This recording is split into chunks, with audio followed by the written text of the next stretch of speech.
केंद्रीय राज्यमंत्री प्रतापराव जाधव आपल्या सोबत आहे, ते पालखीसोबत चालताना आपल्याला दिसतात। भाऊ, काय सांगाल, आज गजानन महाराजांचं दर्शन घेऊन तुम्ही पालखीसोबत चालताय? चला, आज संत श्रेष्ठ गजानन महाराजांची पालखी हे आषाढीच्या यात्रेच्या निमित्तानं विठ्ठलाकडे त्या ठिकाणी शेगावातून प्रस्थान करत आहे। आणि संत गजानन महाराज हे आपल्या सगळ्यांचं श्रद्धास्थान, आशास्थान आणि आपल्या जिल्ह्याचं वैभव त्या ठिकाणी आहे। आणि आज गजानन महाराजांची पालखी या ठिकाणून प्रस्थान करत आहे। माझंही मंत्रिपदानंतर जिल्ह्यामध्ये आगमन होत असताना संत श्रेष्ठ गजानन महाराजांचे आशीर्वाद घेऊनच मी जिल्ह्यामध्ये त्या ठिकाणी केंद्रीय मंत्री म्हणून या ठिकाणी आगमन करत आहे। दुसरा प्रश्न आहे की गजानन महाराजांची पालखी दरवर्षी ही शेगावला जात असते, पायी वारी करत असते, मात्र जो शेगाव पालखी मार्ग आहे शेगाव पंढरपूरसाठी तो अद्यापही पूर्ण झाला नाही, अडखळलेला आहे। नाही, पालखी मार्गाचं काम जवळपास 90% पेक्षा जास्त पूर्ण झालेलं आहे।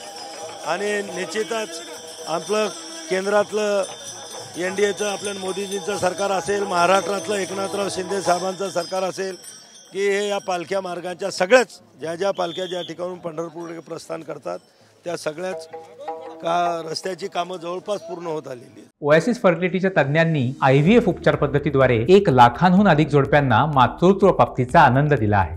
मोफत अपॉइंटमेंट बुक करण्यासाठी आजच संपर्क साधा। तुम्ही आता हे जो रखडलेला मार्ग आहे तो पूर्ण करण्यासाठी प्रयत्न करणार? फक्त हा नागझरी बसून हा कॉन्ट्रॅक्टर टेक्निकल कारणामुळे कॉन्ट्रॅक्टरच्या तो थांबलेला आहे, तो लवकरात लवकर आम्ही पूर्ण करणार। पालखी आता पंढरपूरला जाते, तुम्ही काय वारकऱ्यांना काय शुभेच्छा द्या?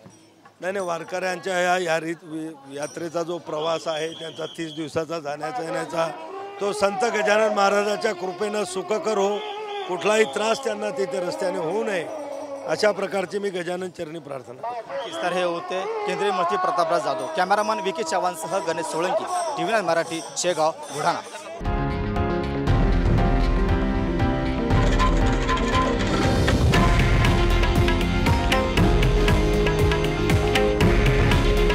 हे आहे देशातील नंबर 1 न्यूज नेटवर्क आणि आपण पाहत आहात TV9 मराठी।